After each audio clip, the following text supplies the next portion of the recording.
Deixa Jesus te abençoar. Como é que eu deixo Jesus me abençoar? É eu tomando uma atitude diante dele.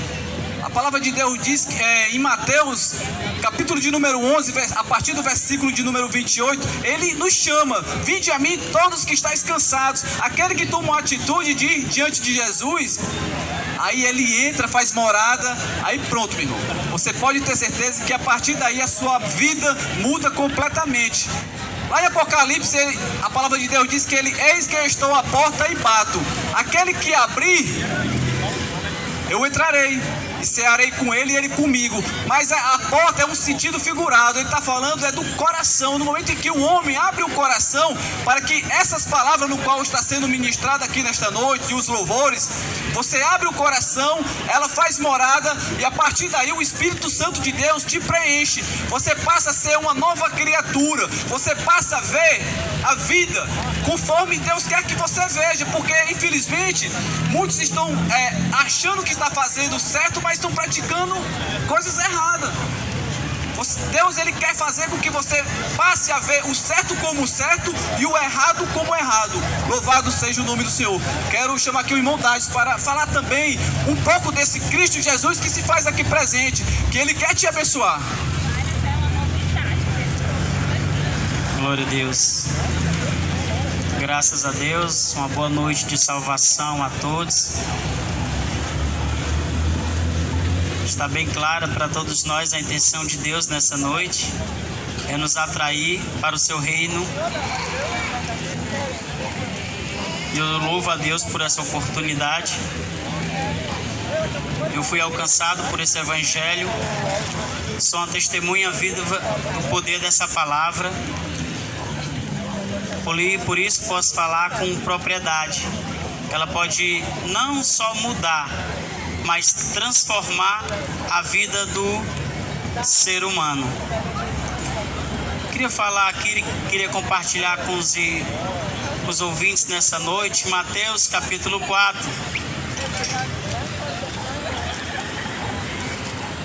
Mateus capítulo 4, versículo 13.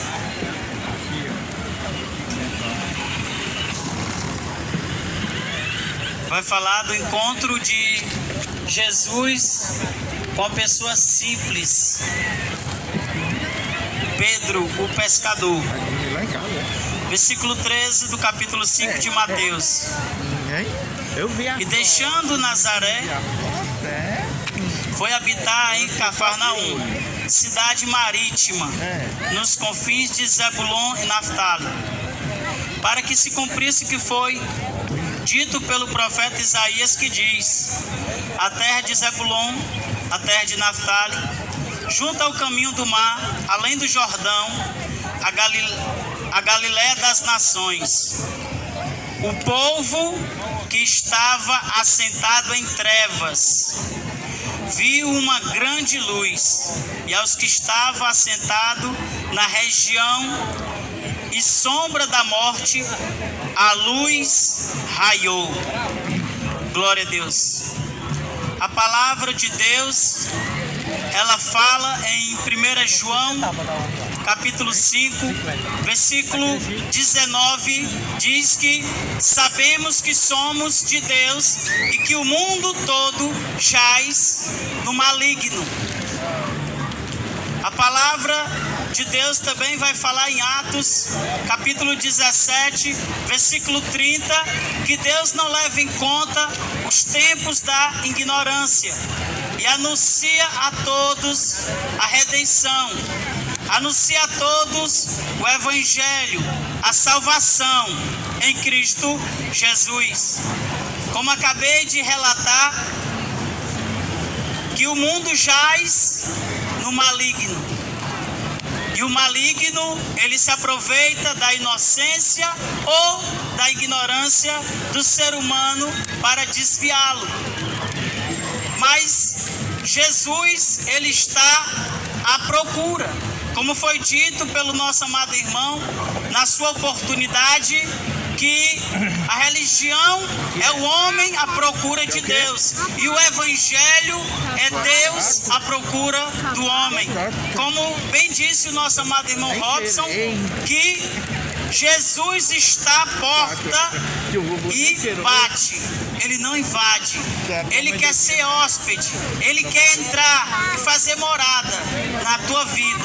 Ele quer mudar a tua vida, a tua história.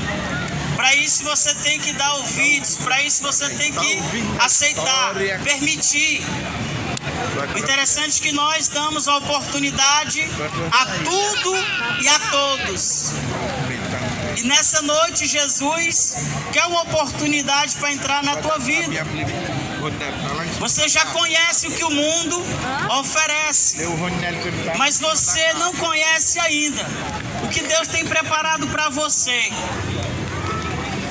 Lá em Lucas capítulo 15, versículo 17, fala do filho pródigo.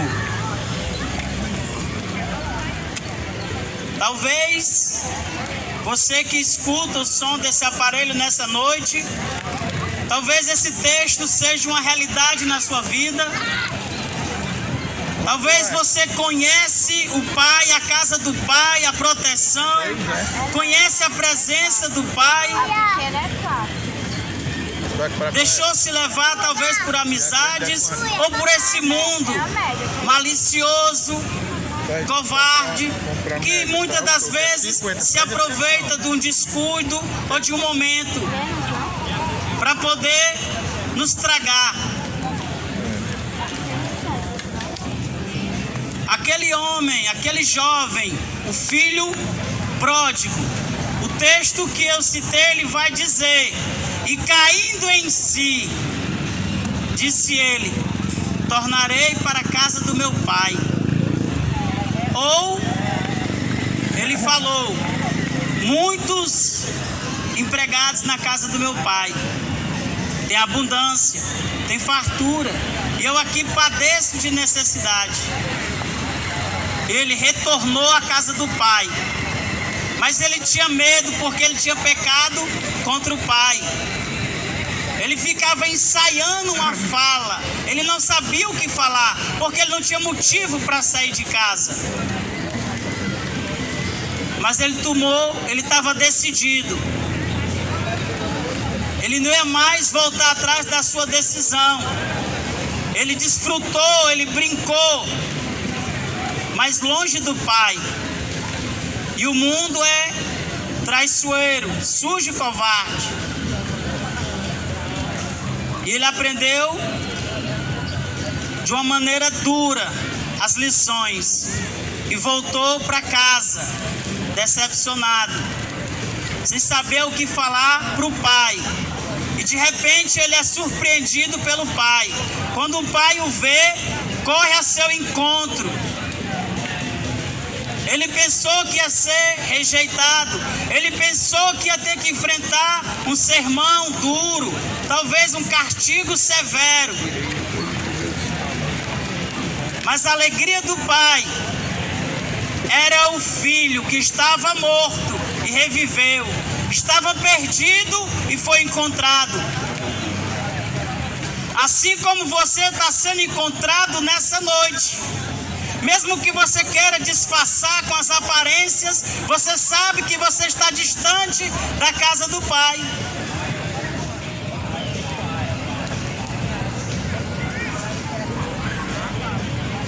E ele, sem entender, foi abraçado, foi acolhido novamente pelo pai. E para o seu espanto, o pai disse: olha, falando para os empregados, tragam depressa a melhor roupa.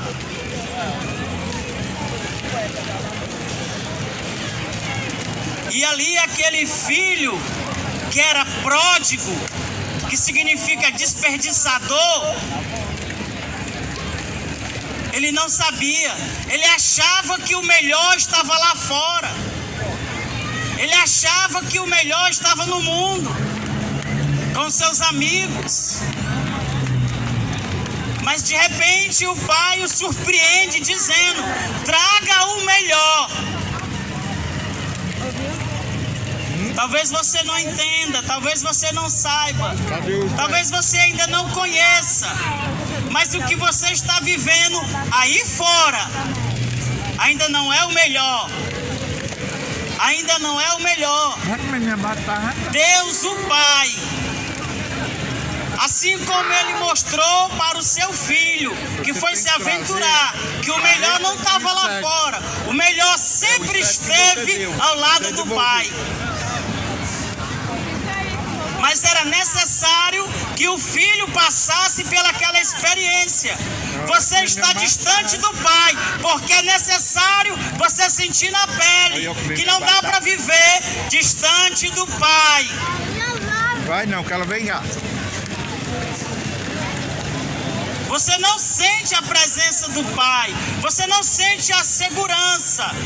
O seu vazio não é preenchido na religião.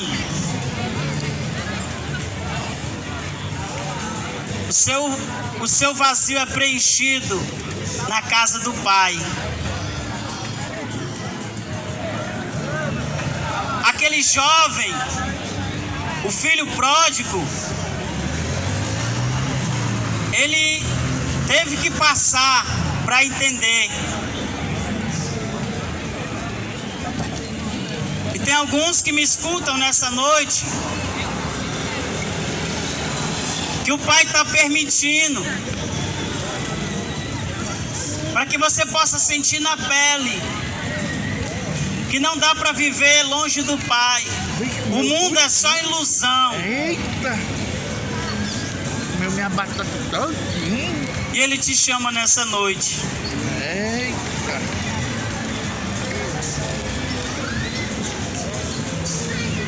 Mateus capítulo 4, versículo 16. O povo que estava assentado em trevas viu uma grande luz. Essa luz não é a luz natural. A luz que o texto está indicando, que está mostrando, é o Evangelho. É a pregação. Entenda que o povo estava preso, cativo nas trevas.